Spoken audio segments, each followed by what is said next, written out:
আসসালামু আলাইকুম। আমি এখন উপস্থিত মাদ্রাসার ছাত্রদের খেলা দেখার জন্য।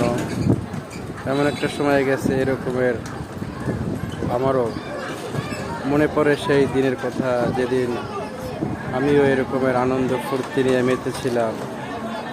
মনে পড়ে সেই দিনের কথা, যে বাল্যদিনের কথা, শৈশব দিন, বাল্যদিন কতই না মধুর ছিল। উফ, দেখতে খুবই আফসোস লাগে।